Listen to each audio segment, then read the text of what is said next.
How could you do this to me after everything we've been through? Did you ever even love me?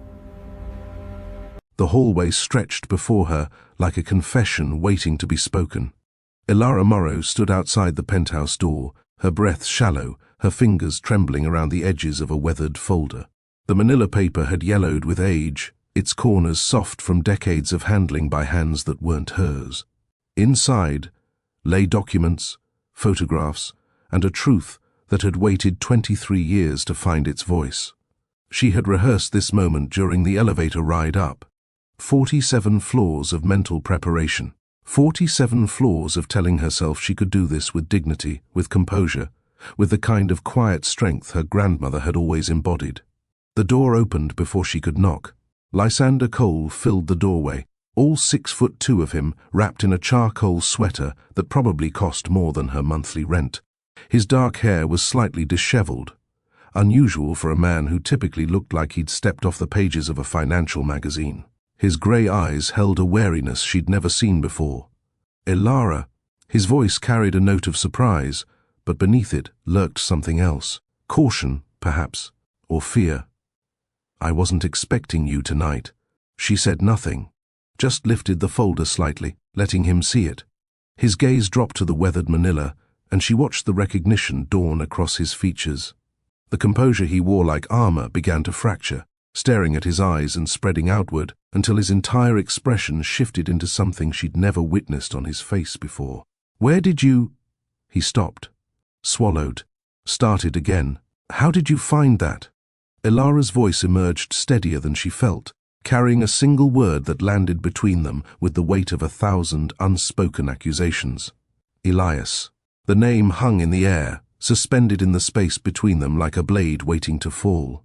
She watched it hit him, watched the way his shoulders drew back, the way his jaw tightened, the way his hands gripped the doorframe as if the floor beneath him had suddenly become uncertain.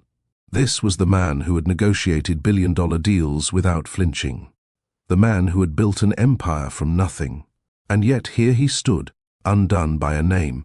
His name, the one he had buried so deep, he probably thought it would never see daylight again. "Ilara, I can explain. Can you?" She heard the crack in her own voice and hated it. "Can you really? This is a story about discovery, about the walls we build to protect ourselves and the truths that eventually demand to be spoken regardless of those walls. It's about a woman who dreaded another Christmas alone, returning to her grandmother's old community center to continue work that felt like the only meaningful thing left in her life. It's about a man who had spent 2 decades constructing a new identity, only to have it threatened by a chance encounter with the one person most connected to his hidden past. And it's about what happens when a fake relationship becomes real and when the secrets beneath it finally surface. By the end of this story, you'll understand why a reclusive billionaire whispered 4 words that changed both their lives: "Just act like you're mine." You'll know how that single lie almost cost him the only honest love he ever had. And you'll discover whether Ilara walks away for good, or lets herself love a man whose entire existence was built on a foundation of a different name, a different life, a different truth. To understand how they ended up at that door, with a name between them like a loaded weapon, we have to go back to the beginning of that December, when Ilara Morrow was just trying to survive Christmas. She had no idea that survival was about to become the least of her concerns. The clock on the wall of Morrow House showed 9:15 when Ilara finally gathered the last of the paper snowflakes from the craft table. Around her, the community center held the quiet aftermath of another evening session. Construction paper scraps littered the floor in shades of white and silver. Crooked decorations made by small hands hung from the windows. Lopsided stars and wonky Christmas trees that somehow captured more holiday spirit than any professionally designed display ever could. Tonight's group had been particularly heavy. 10-year-old Oliver had sat in the corner for most of the session, his scissors moving mechanically through the paper while his eyes stayed fixed on some middle distance only he could see. His mother passed away in September. Quick and merciless, Ilara had knelt beside him near the end, not pushing, just present. He'd finally whispered, "She used to make these with me, the snowflakes." She said each one was different, like people. Ilara had simply nodded, her hand resting briefly on his shoulder. Then these ones you're making carry her with them. Different, but connected. He'd looked at her then, really looked, and for a moment, the grief in his young eyes had transformed into something slightly less isolated. Walking home through the December streets, Ilara let her mind drift to her own Christmases past. Her mother had been the architect of holiday magic in their small apartment. Hand-stitched stockings hung by the radiator because they didn't have a fireplace. And every Christmas morning before presents, they'd exchange what her mother called truth gifts, handwritten letters sharing one honest thing they'd never said aloud. Words matter more than wrapping paper, her mother used to say. Anyone can buy something. It takes courage to give someone a piece of your truth. Those letters were packed away now, in a box Ilara couldn't bring herself to open. Her mother had been gone 4 years, and Christmas had become something to survive rather than celebrate. The coffee in her hand had gone cold 3 blocks ago, but she kept holding it anyway. Shop windows glowed around her, displaying perfect scenes of holiday cheer. Couples browsed jewelry displays. Children pressed their faces against toy store windows. Ilara walked past all of it, her reflection ghosting across the glass. A woman alone, moving through the celebration without quite being part of it. 43 floors above the street, Lysander Cole stood at his penthouse windows, watching the same city that Ilara walked through. From up here, the people below looked like moving lights, headlights and taillights and the occasional glow of a phone screen. Abstract, distant, safe. His penthouse occupied the entire top floor of the building, a sprawling space filled with carefully curated art and furniture that interior designers had selected for understated elegance. The walls held original pieces worth more than most people's homes, and none of it felt like his.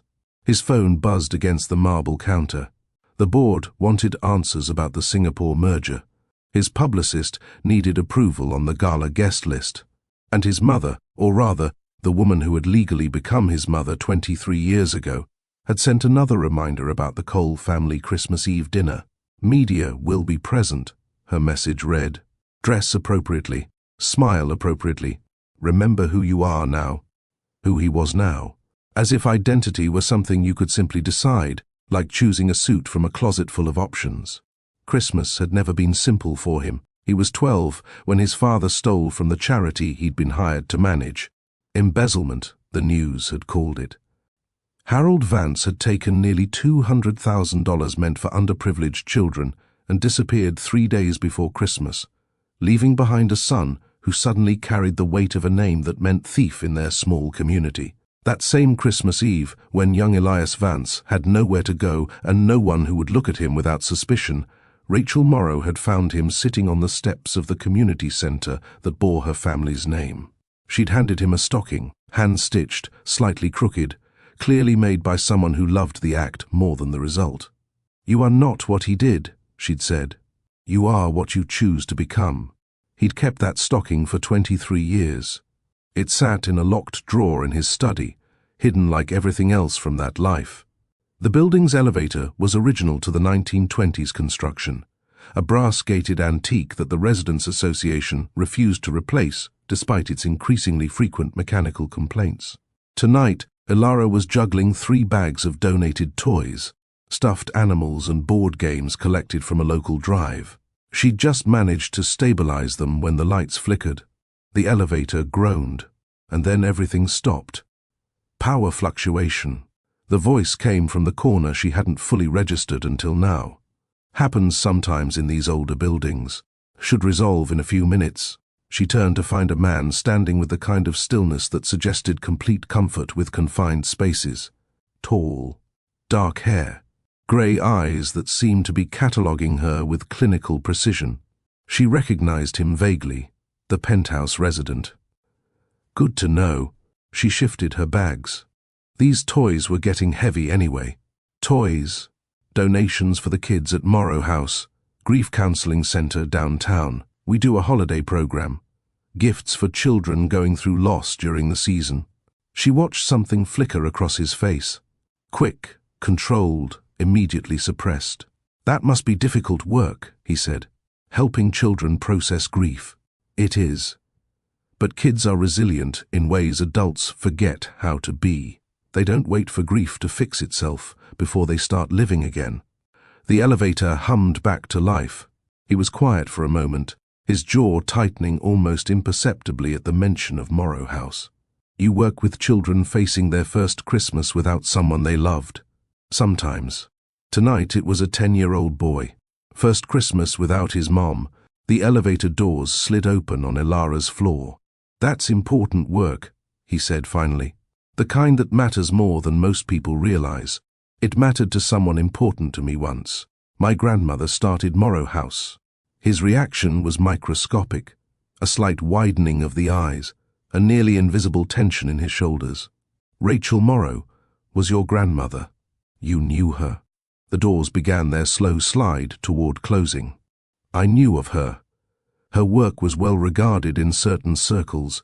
The doors closed before she could respond, carrying him upward toward the penthouse, while she stood in the hallway, wondering why a billionaire would know her grandmother's first name.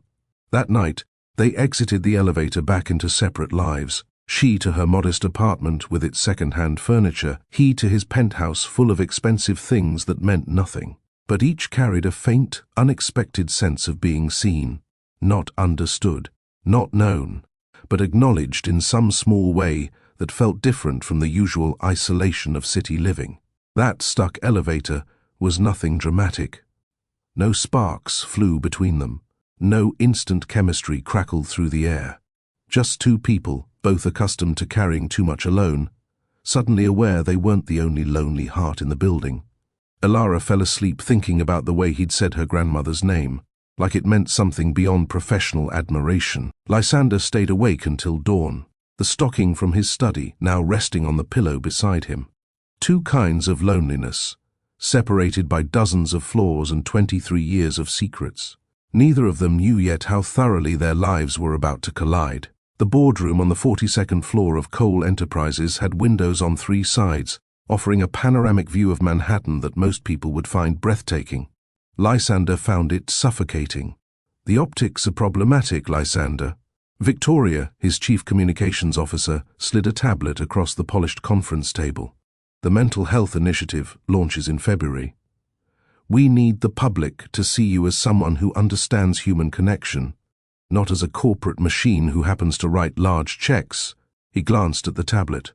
Headlines from the past month stared back at him. "Coal Empire built on ice. Billionaire bachelor.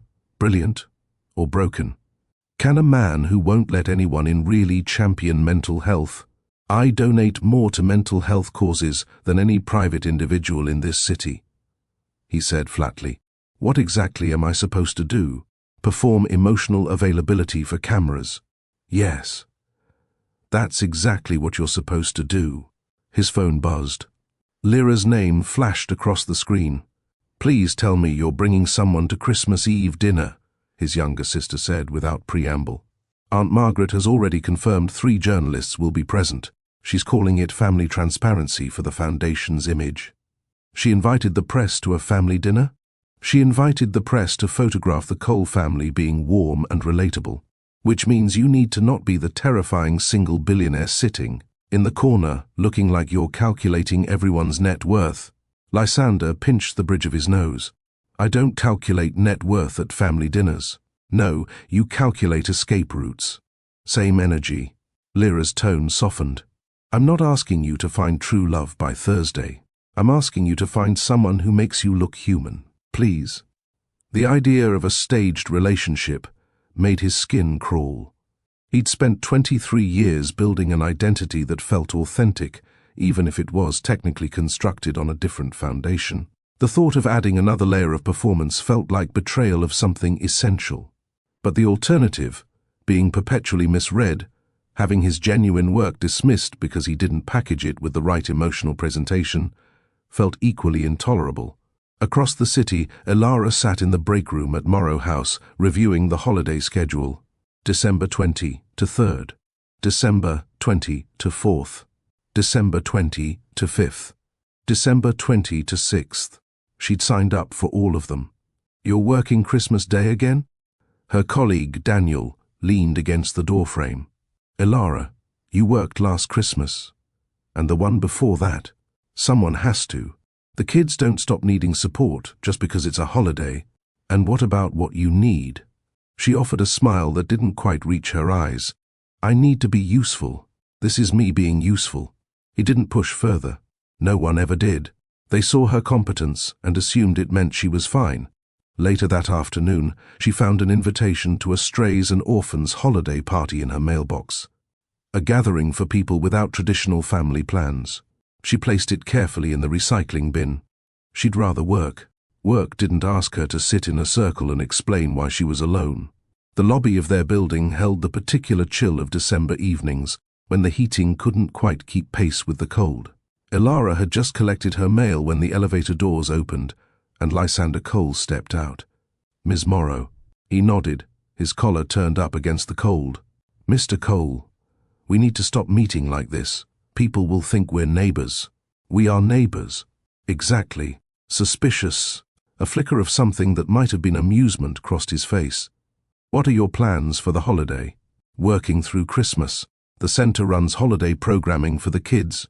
Working through Christmas. He repeated the phrase slowly. That sounds lonely. Says the man heading to a meeting at 8 p.m. on a December evening. Touché. 2 days later, the article appeared. Cole's cold heart. Can a recluse really champion mental health? The piece was brutal, acknowledging his philanthropic contributions while systematically questioning his capacity to understand human suffering. Lyra called before he finished reading. Aunt Margaret is furious. She wants you to bring someone real, someone genuine. I don't have someone. Then find someone. You have 48 hours. He found Ilara outside the building the next evening, bundled against the cold, waiting for a rideshare. Ms. Morrow. She turned. Mr. Cole. Is everything all right? He fell into step beside her, his usual precision replaced by something more hesitant. I have an unusual request, one that I suspect will sound strange and possibly insulting. She waited. I need assistance with a particular social situation, he explained. The family dinner, the press attention, the board's concerns about his image. You want me to pretend to be your girlfriend, she said slowly, for a Christmas Eve dinner with your family, in front of journalists, and possibly the charity gala the following week. But yes, why me? Because you don't seem impressed by money, and you work with people in genuine pain. You understand the less polished parts of human experience. I should clarify something, he added. I intend to make a significant donation to Morrow House, regardless of your answer. This isn't payment for your participation. The donation is separate. She studied his face, searching for the angle. If I did this, there would be conditions. Name them. I won't lie about who I am. I won't help you tell a story that makes me a prop, and I walk if I feel emotionally unsafe. Agreed. All of it. The rideshare arrived. One dinner, she said finally. We'll see how it goes. Relief crossed his face, poorly concealed. Lysander, she said, testing the name. Why do you hate Christmas so much? His shoulders tensed. That's a longer conversation. I look forward to having it. The car pulled away, leaving him standing on the sidewalk with something unfamiliar settling in his chest. She'd said, yes. And just like that, a woman who dreaded being alone at Christmas agreed to be a billionaire's pretend girlfriend, without knowing he'd already been part of her story for years. Without knowing that her grandmother had once handed a desperate boy a hand-stitched stocking and changed the entire trajectory of his life. Two lonely people, agreeing to pretend together. Neither of them realized they'd been connected long before they ever met.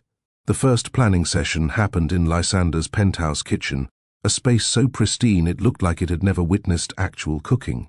Ilara sat on a bar stool, watching him pour wine with the careful precision of someone who approached everything like a business transaction.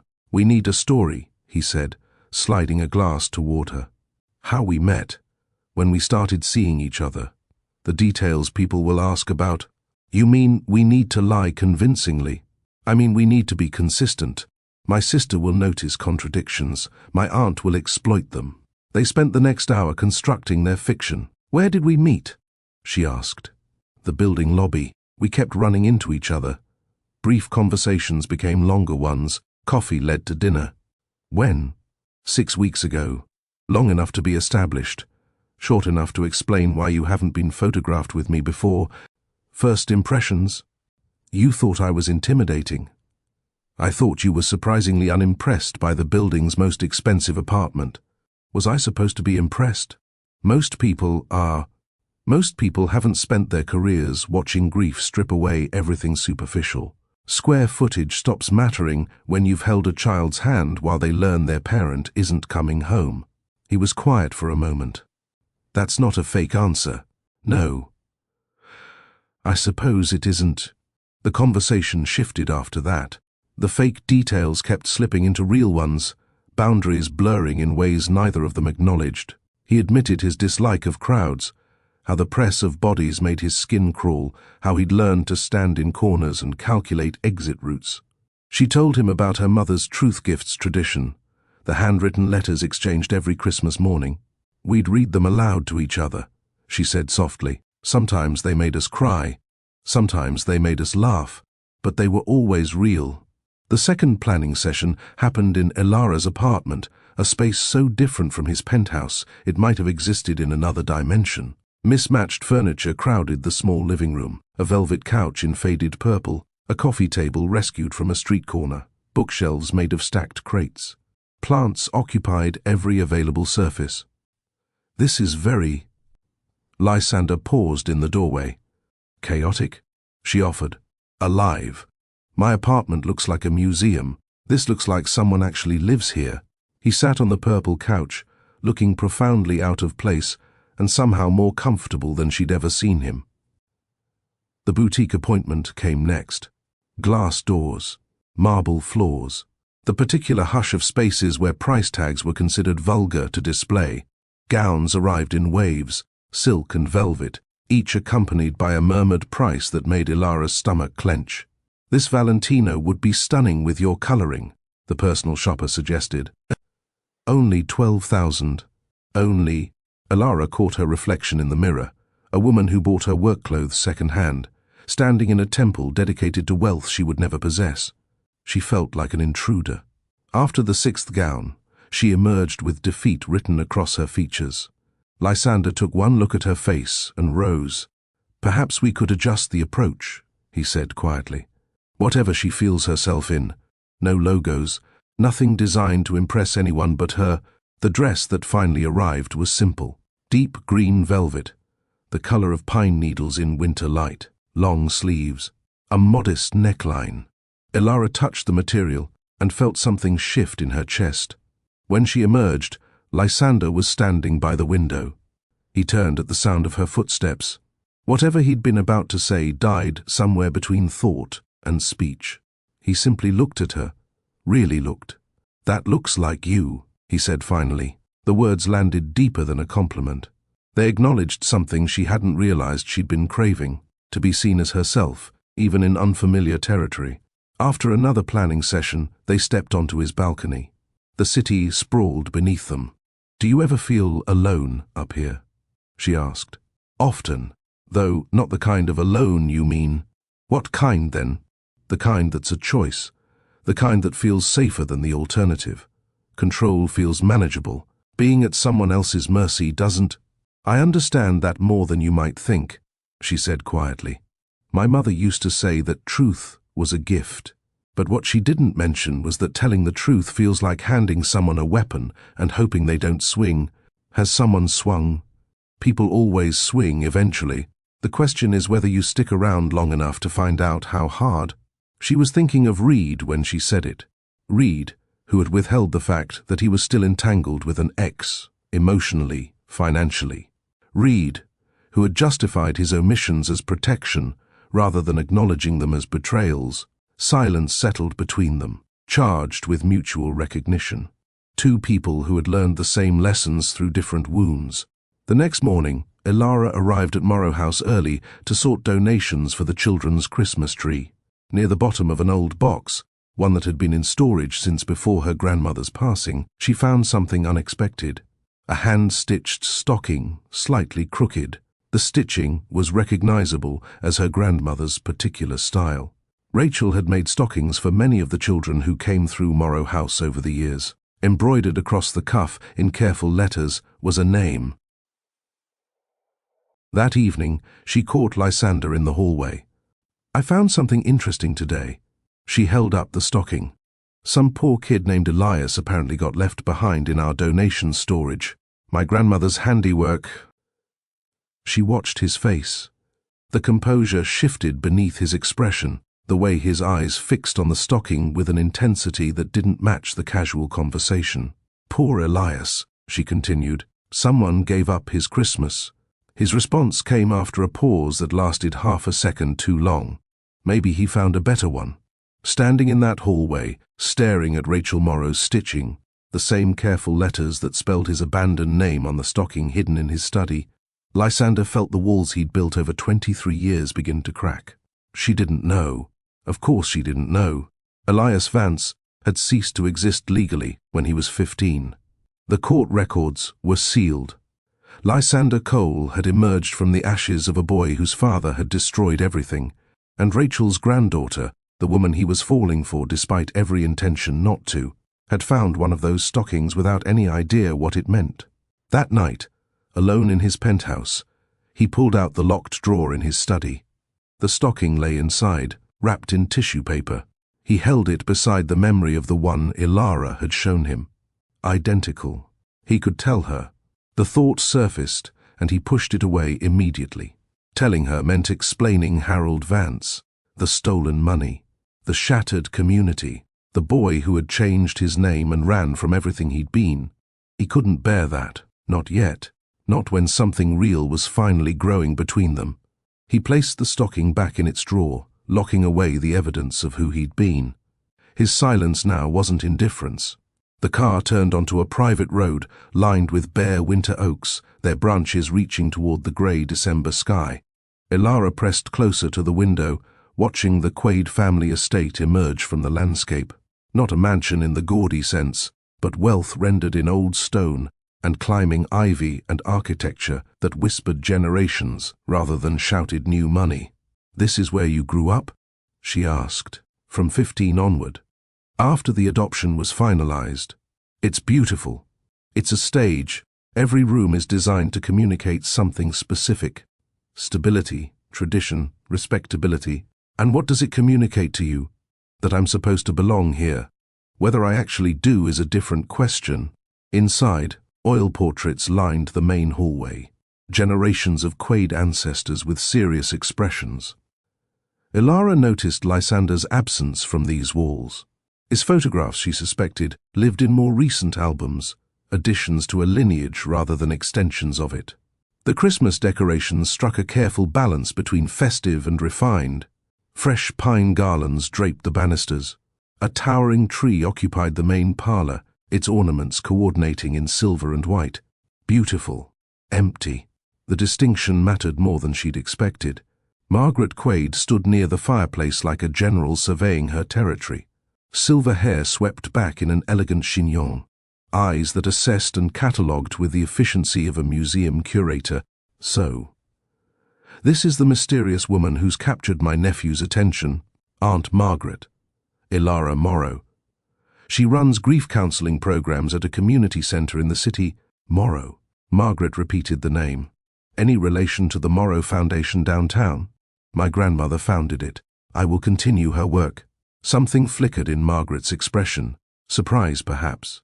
Lyra swept across the room with considerably more warmth, embracing Ilara before she could extend a hand. "Thank you. For making my brother look human for the first time in approximately 15 years. "I don't brood," Lysander said. "You absolutely brood. You've elevated brooding to an art form." Dinner proceeded with careful choreography.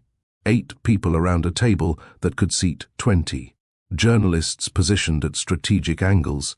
Between courses, Margaret's questions began. How exactly did this relationship begin? Ilara opened her mouth to deliver the prepared story. But Lysander spoke first. The building elevator got stuck. She was carrying donated toys, 3 bags nearly overflowing. For children at Morrow House. Ilara froze. He was telling the truth, not the rehearsed version. "I asked what she did," he continued. "She told me. And I thought, Here is someone who understands the parts of life that don't photograph well. The table had gone quiet. Her work matters in ways that most of what happens in this room doesn't. That's what drew my attention. That's how we met. Lyra looked delighted. See? Humans. I told you there was one in there somewhere. As dinner progressed, Ilara watched Lysander differently. The way he listened when Lyra spoke, actually listened. The way he subtly positioned himself between Ilara and his aunt whenever Margaret's questions grew too pointed. But there were absences in his warmth. When conversation drifted toward childhood memories, he redirected smoothly. When someone mentioned parents, his expression shuttered. The years before 15 didn't seem to exist in any version of his story. The car pulled away from the estate, close to midnight. "You didn't use the story we prepared," Ilara said. "No, why tell them the truth instead?" "Because you're not a prop. The least I could do was tell the truth about how we met." She felt herself seen in a way that had nothing to do with their arrangement. And yet, a small discomfort began to take root. He had been honest about how they met, but the locked rooms remained locked. The years before 15 stayed redacted. He was offering her selective truth, chosen revelations that illuminated some corners while leaving others in deliberate shadow. 3 days later, the Cole Foundation Gala transformed a downtown museum into something out of a dream. Lights cascaded from the ceiling. Donors and press mingled beneath restored masterpieces. Ilara walked beside Lysander in her green velvet dress. Around her, women glittered in diamonds. Her simple elegance felt like quiet rebellion. They moved through the gala as the couple they'd practiced being. Hand touches that had started as choreography now felt natural. Shared looks that communicated without words. The line between fake and genuine had begun to blur. Neither of them acknowledged it. Midway through the evening, Ilara wandered toward a quieter wing. Foundation history displayed in elegant frames, photographs spanning decades of philanthropic work. And then she stopped. A black and white photograph, yellowed with age. 2 figures stood in front of what she recognized as the original Morrow House entrance. The first figure was her grandmother, Rachel Morrow, at perhaps 60, her smile carrying the warmth Ilara remembered from childhood. Beside her stood a teenage boy, lanky, dark-haired, wearing clothes that didn't quite fit. The plaque read, "Rachel Morrow and Morrow Fellow Elias Vance, first year, 1997. Ilara leaned closer, studying the boy's features with growing unease. His eyes, something about the shape of them, his jawline, not yet fully formed, but carrying the architecture of the man he would become. And there, barely visible on his left temple, a faint scar. She knew that scar, had noticed it on Lysander during their dinner preparation sessions. Vance, the name triggered something in her memory. A scandal story her mother had mentioned once. Embezzlement. A charity. A man who had stolen and disappeared, leaving behind a son. Ilara's hand rose to cover her mouth. Elias Vance. The lanky boy in the photograph. The teenager her grandmother had taken under her wing. The child who had needed saving. The eyes staring back at her from 23 years ago belonged to someone she knew. "There you are." Lysander's voice came from behind her. "They're about to announce the new scholarship recipients." He reached for her hand, his expression carrying no awareness of what she'd just discovered. "I arranged it last week. A surprise. Your grandmother's work deserves recognition beyond a single center." He was still looking at her with something that looked terrifyingly like genuine affection. And she was looking at him with the photograph of Elias Vance burning in her peripheral vision. Yes. Let's go see." She let him lead her back to the main gala, her hand in his, her mind racing. Elias Vance, the Morrow Fellowship, her grandmother's first saved soul. The pieces were there, the boy in the photograph, the locked rooms in his history, the way he'd known her grandmother's first name in that elevator weeks ago. Something was hidden, something significant, and Ilara was running out of time to pretend she didn't see it. 3 days after the gala, Ilara still couldn't stop seeing that photograph. It followed her through morning meetings and afternoon sessions with the children. It woke her at 3 a.m. The image of that lanky teenager standing beside her grandmother burned into her memory. Elias Vance. She had tried to dismiss it, tried to convince herself that the resemblance was coincidental, but her instincts refused to cooperate. Something was wrong. Something had been wrong from the beginning. Dorothy had worked at Morrow House since before Ilara was born. Now, in her late 60s, she served as the center's unofficial historian, the keeper of archives that no one else remembered existed. "Do you remember the early fellowship programs?" Ilara asked, keeping her voice casual. "The ones my grandmother ran before the formal scholarship structure was established. The pilot year, that would have been 96, 97.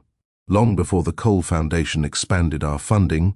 Do we still have records from then? Storage room 3, if memory serves." Rachel kept comprehensive files on all her fellowship students. Storage room 3 occupied a forgotten corner of Morrow House's basement. Dust motes floated in the beam of her flashlight. Metal shelving units sagged under decades' worth of boxes. She moved methodically through the labels until her fingers stopped. On one marked fellowship, pilot year, 1997. Inside, manila folders arranged with her grandmother's characteristic organization. Morrow Fellowship, pilot year, Elias Vance. The folder opened to reveal a newspaper article, yellowed and fragile. Local charity manager embezzles $200,000. Families devastated before Christmas. Harold Vance, manager of the Winterbrook Community Christmas Fund, had systematically stolen money donated for underprivileged families. The theft had been discovered 3 days before Christmas. Harold Vance had disappeared. His wife had filed for divorce from a psychiatric facility. His 15-year-old son had been left to face the community's rage alone. The article included a photograph of the family home, windows broken, spray-painted words visible on the garage door. "Thieves live here." Behind the article, her grandmother's handwriting filled 2 pages. A recommendation letter dated January 1998. This boy did not steal. He did not lie. He did not choose the family he was born into. He has endured judgment for sins he didn't commit, and he has responded with dignity that many adults would struggle to maintain. He is not what his father did. He is what he chooses to become. Beneath the letter, a handmade Christmas card, construction paper with crooked edges, a drawing of a Christmas tree. Inside, careful handwriting. "Dear Mrs. Morrow, thank you for my first real Christmas. Nobody ever made me a stocking before. Nobody ever said I wasn't what he did. I'm going to make you proud. I promise. Elias." The final item was a photograph. A teenage boy seated at her grandmother's dining table. Christmas dinner, candles lit, and there, hanging on the mantel behind him, a hand-stitched stocking. Ilara sat on the dusty floor, surrounded by the evidence of a life she hadn't known existed. She pulled out her phone, found a recent photograph of Lysander, and held it beside the image of the teenage boy. Same eyes, same jawline, same faint scar on the left temple. Lysander Cole was Elias Vance. The reclusive billionaire who had asked her to pretend to be his girlfriend was the damaged boy her grandmother had saved 23 years ago. The realization hit her in waves. First, shock, the simple inability to process that the man she'd been falling for had this history tangled up with her family. He had known. He must have known from the moment she mentioned Morrow House in that elevator. Second, came the betrayal. Not dramatic cruelty, but something more insidious. The betrayal of omission, of being allowed to trust someone who had withheld the one truth that would have changed everything. She had told him about her grandmother, about the truth gifts, about the loneliness of holidays without family. And he had listened, knowing that he carried pieces of her family's story that she didn't possess. Third came grief. For her grandmother, who hadn't lived to see what Elias had become. For the connection she could have had with Lysander if he'd simply told her the truth. Finally, confusion. How much of her life had been shaped by his invisible hand? The expansion of Morrow House, the funding that had secured her position, the apartment in his building. Had any of her choices been truly her own? The elevator ride to the 47th floor felt different this time. Cold, sharp, the focused calm that preceded difficult conversations. She held the folder against her chest, the evidence of his hidden history pressing against her heart. The door opened before she could knock. Lysander stood in the doorway, his expression suggesting he'd been preparing for this moment. "Elara, I need to tell you something." She cut him off with a single word. "Elias." The composure drained from his face. "You know." "I know." Rachel Morrow's files are very thorough. The newspaper articles, the recommendation letters, the Christmas card you wrote her when you were 15. "Come inside, please. Let me explain." She sat on his couch and laid the folder on the coffee table. "How long have you known that I was Rachel's granddaughter?" "I suspected after you showed me the stockings. Confirmed when I accessed the Foundation's internal documents, the programs at Morrow House, the funding expansion, my position. My apartment is in this building. How much of it did you arrange?" "I funded the programs." "That's true. Your job existed before I became involved. Your qualifications earned it." He paused. "But I ensured the funding remained stable. I flagged your apartment application as promising. Without telling me, without telling you, I didn't create the floor you stand on," he said carefully. "But I reinforced it. Rachel was gone before I had the resources to give back. So I gave what she left behind. You gave it to me, without my knowledge, without my consent. I wanted you to know me as a man, not as the boy your grandmother rescued, not as someone who owed your family a debt that could never be repaid. So you lied." "I didn't lie. I withheld." "Does that distinction matter to you?" "It used to. Now I'm not sure." "You built the floor under my feet without saying a word," she said quietly. "You let me trust you while you decide how much truth I could handle. Elara, I've been here before, a man who loved me in his own way, but thought he knew better about what I needed to know, who parceled out truth like currency.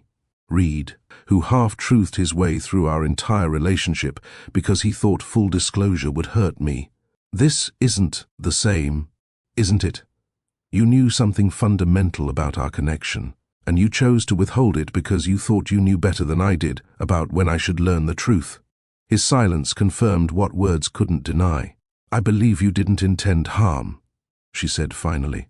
"I believe your motives were complicated and mostly good. But intention doesn't determine impact, and I can't build a life on almost truth again." "What are you saying?" "This arrangement is over. The fake relationship, whatever real thing was growing beneath it. I need to walk away before I lose my ability to tell the difference." He didn't argue. "The Christmas Eve we were supposed to spend together," he said quietly. "The plans we made. I'll spend Christmas like I always do, working, being useful." She moved toward the door. "You should be with your family. They know Lysander Cole. Then maybe it's time to introduce them to Elias Vance, too." She paused at the threshold. "For what it's worth, my grandmother would be proud of who you became. That Christmas card you wrote her, you kept that promise." She stepped into the hallway without looking back. That night, 2 apartments held 2 people surrounded by ghosts. Elara sat with her mother's ornaments, still boxed, still unopened. Lysander sat with the Elias stocking, pulled from its locked drawer. Both had made choices they believed were right. Both were spending Christmas Eve alone. And somewhere between the 47th floor and the 4th, the thing that had been growing between them withered in the space where truth should have lived. Christmas morning arrived without ceremony in the penthouse. No tree, no decorations, no family gathering or media appearances. Lysander had cancelled everything. His aunt's fury had been predictable, a voicemail lasting 7 minutes about responsibility and image. Lyra's response had been softer, asking only if he was all right. He declined both. Today required something he couldn't do with an audience. He sat in his study as pale winter light filtered through the windows. The locked drawer stood open. He spread its contents across his desk, like evidence in a trial where he was both defendant and judge. The stocking Rachel had made, its hand-stitching still visible after all these years. Her letters, 3 of them, written during his first year at boarding school after the Quaid adoption. Each one filled with encouragement and practical wisdom. Each one signed with faith in your becoming, Rachel. And tucked beneath everything else, his early business plans. Scribbled on the backs of Morrow House flyers, "If I ever have money," one margin note read, "give it back to places like this." He had kept that promise. The donations, the grant redirections, the quiet support for programs that helped children the way he'd been helped. But somewhere between intention and execution, something had twisted. He had protected Ilara without telling her, made decisions about her professional landscape without her input, shaped circumstances while allowing her to believe she was navigating them independently. The recognition landed like a physical blow. His protective secrecy had repeated a softer version of what had been done to him. His father had made choices that destroyed their family without warning. His mother had committed herself to a facility without explanation. The community had judged him without allowing him to speak in his own defense. Over and over, people had decided things about his life without his participation. And he had done the same to Ilara. Protection without honesty still removed someone's agency, still treated them as someone to be managed rather than respected. He had wanted to spare Ilara the complication of knowing their histories were intertwined, wanted her to see him as a man worth knowing rather than a debt worth repaying. But in doing so, he had become exactly what she'd fled from before. A man who decided what she needed to know. Another version of Reed, dressed in different clothes but operating from the same flawed premise. The morning stretched into the afternoon as he sat with these realizations. He reached for a fresh folder and wrote across the tab, "Elias Vance. The truth." Inside, he began assembling everything. The newspaper clippings about his father's crime, the court documents from his name change, Rachel's recommendation letters, photographs from Morrow House's early days, financial records showing his donations, dates, amounts, the specific programs they'd supported, and space for one more thing, a letter he hadn't yet written. The words came slowly at first, then faster. "Dear Ilara, I was a coward. That's the truth I most need to admit. You deserve to know who I was from the moment I suspected our connection. When you showed me that stocking in the hallway, I should have told you everything. Instead, I told myself I was protecting what was growing between us. Those were excuses. Sophisticated excuses, dressed in the language of good intentions, but excuses nonetheless. The truth is simpler. I was afraid. Afraid you'd look at me and see the boy whose father stole from children at Christmas. Afraid you'd feel obligated to me because of what your grandmother did. I have spent my entire adult life controlling narratives. With you, I wanted to be real, but I tried to be real while withholding the most fundamental truth about who I am. That's not authenticity. That's just a more elegant form of deception. The documents in this folder contain everything: my original name, the circumstances of my father's crime, how your grandmother fought for me, every donation I've made to Morrow House. I've removed nothing, edited nothing. This isn't an attempt to win you back. I'm not asking for forgiveness. This is about giving you something I should have given you from the beginning. True choice. If you never want to see me again, I will respect that completely. But if any part of you wants to hear me out, I'll be waiting. Not for an answer I'm owed, for a conversation I hope we can still have, with more honesty than I've ever offered anyone. Lysander Cole, Elias Vance. He signed both names. It felt necessary. The first time he'd written them together since the court documents that had legally separated one from the other. He sealed the folder and wrote Ilara's name on the front. For the return address, he did something he hadn't done in over 2 decades. He wrote both names, Elias Vance, Lysander Cole. The messenger service promised delivery to Morrow House by early afternoon. Across town, Ilara had arrived at Morrow House before dawn. The children's Christmas party required a setup that started early. Tables needed decorating. Gifts needed arranging. The small tree needed its final ornaments, including the paper snowflakes that Oliver and the other children had made. She worked with methodical focus, losing herself in tasks that didn't require emotional navigation. The celebration unfolded with the particular magic that Morrow House had always cultivated. Children who were facing their first Christmas without a parent found themselves wrapped in community instead of isolation. Young Oliver found her near the refreshment table. "I made something for you," he said, holding out a paper snowflake more intricate than any he'd created before. "It's beautiful. Mom taught me. Before," he swallowed, "I wanted you to have it. Because you listened." The children went home with their families. The volunteers cleaned up. The building grew quiet. Elara was gathering her coat when Dorothy appeared in the doorway. "Package arrived for you. Hand-delivered by messenger." She handed over a manila folder, plain and unremarkable, except for the names written on the return label. Elias Vance, Lysander Cole, both names.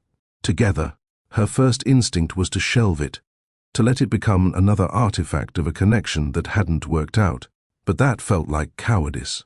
He had sent it using both names, had revealed himself on the return address where anyone could have seen it, had chosen transparency even when she'd given him no indication she wanted to hear from him again. At home, she made a decision she'd been avoiding for 4 years. She retrieved the box of her mother's ornaments from the shelf where it had sat untouched since the funeral. Her hands shook as she opened it. Inside, wrapped in tissue paper, ornaments she hadn't seen since childhood. A glass angel with a chipped wing, a wooden reindeer, a photo ornament holding a picture of Elara at age 6. She set them on the table, one by one, creating a small forest of memories around the manila folder. Surrounded by her mother's ornaments, she opened the folder. His letter came first. She read it slowly, letting each admission land. His fear, his rationalizations, his recognition that protection without honesty still stole agency. Then the documents. The newspaper clippings hit differently now that she understood the boy they'd devastated. The court records showed the clinical process of becoming someone else. Rachel's letters advocated fiercely for a boy the world had given up on. The financial records came next. 20 years of donations, targeted support for specific programs, the grief counseling initiative, the fellowship expansion, a grant that had stabilized funding for her position during a budget crisis she hadn't even known about. He hadn't scripted her life, but he had quietly reinforced the structures that caught her when she fell. The anger she'd carried since their confrontation began to shift, not disappear, the wound was still real, but transform into something more complicated. He manipulated me became harder to sustain. He had protected her in silence. Given to the work, her grandmother started without seeking recognition. The question she'd been asking, how could he hide this, began to feel less relevant than the one that replaced it. Could she be the person who proved his truth was safe? He had spent 23 years building walls around his past, had trusted no one with the full weight of where he came from, and then he'd sent her everything. Both names on the envelope, every document, every shame and every triumph, a risk so total it left him defenseless. She sat at her table until the winter light faded to darkness. What mattered now was what she did with it. New Year's Eve transformed Morrow House into something luminous. Paper lanterns hung from the ceiling, their soft glow casting warm shadows across the activity room. Families gathered in clusters, parents and children, and volunteers moving through the space with the particular energy of people marking an ending and a beginning in the same breath.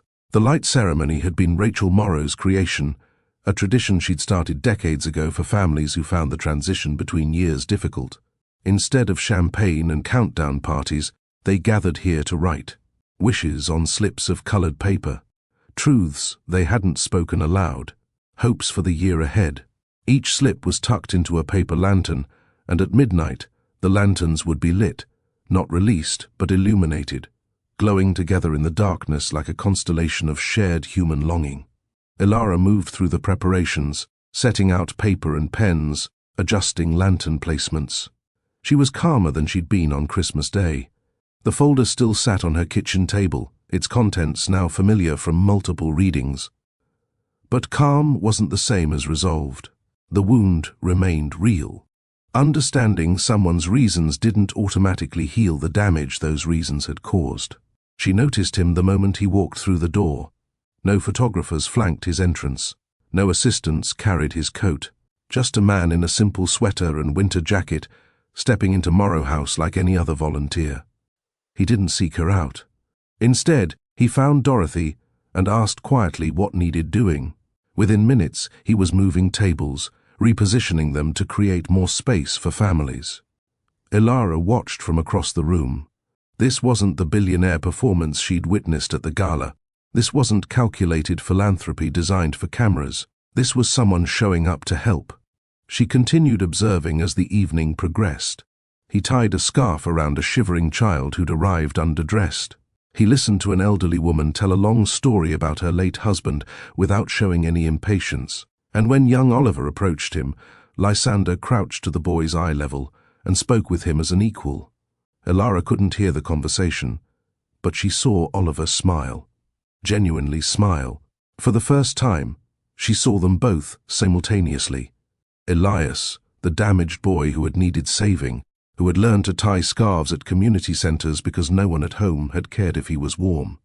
And Lysander, the man he'd become, building empires and donating fortunes, choosing tonight to move tables and tie scarves instead of commanding from a distance. They weren't separate people. They were one person, finally integrated, finally present, finally honest. The ceremony itself was beautiful. At midnight, the lanterns were lit, dozens of them, each one holding the private hopes and honest words of the families gathered.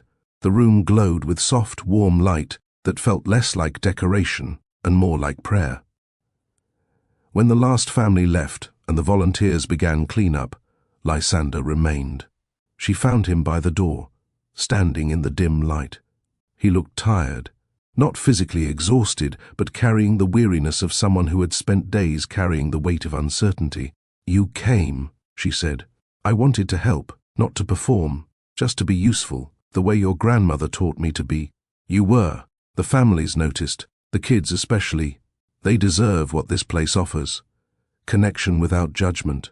"I need to say something," he said, "and I need you to understand that I'm not saying it to win anything." "All right. I'm sorry, not just for keeping the secret, for making the choice to keep it without asking what you would have wanted, for deciding, alone, that I knew better than you what truths you could handle." He stepped closer, though still maintaining respectful distance.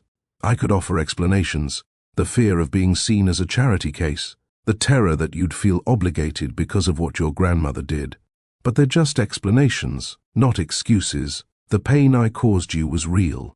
No explanation changes that." She let the silence stretch before responding. "I've thought about what I need, what it would take for me to trust this again. Tell me.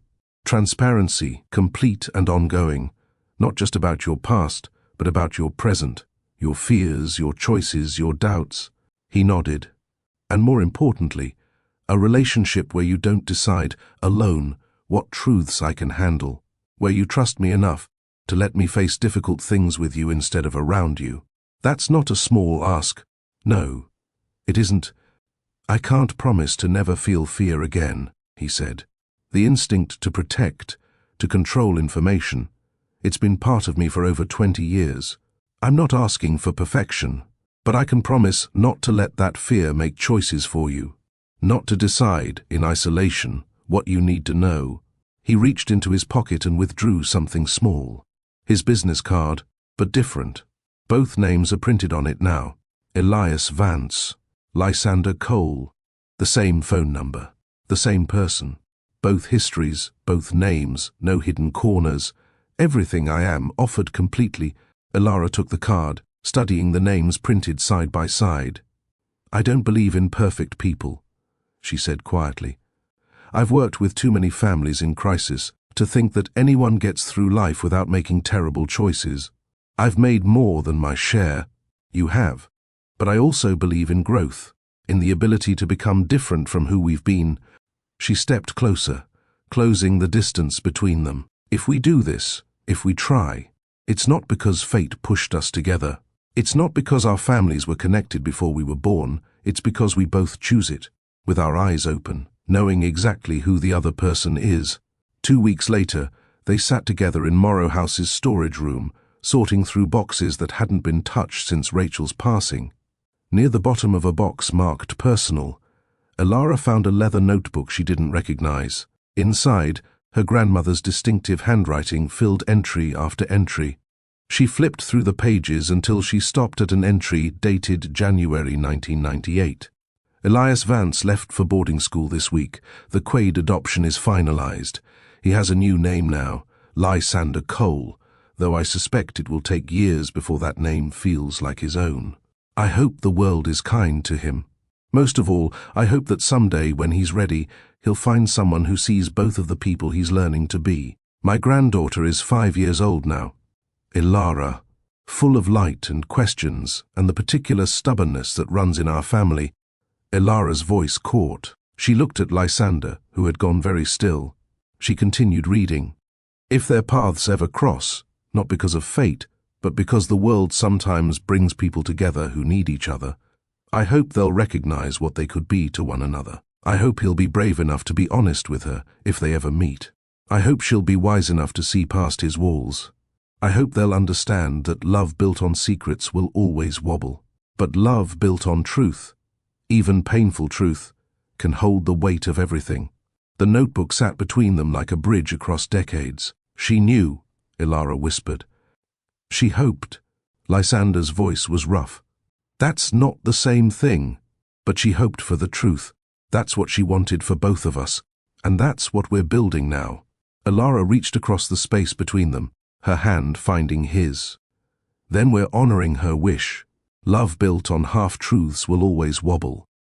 This is the lesson that Lysander and Ilara learned through the particular pain of almost losing each other. Real safety in love doesn't come from protection. It comes from trust, from risking being fully known, both the beautiful parts and the shameful ones.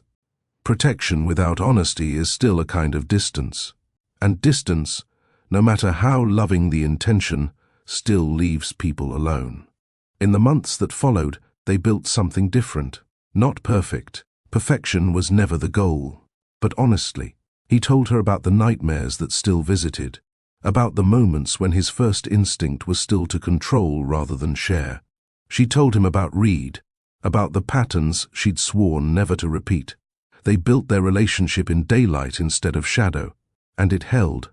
The last image of their story, Lysander and Ilara standing together at Morrow House, hanging a new photograph on the wall.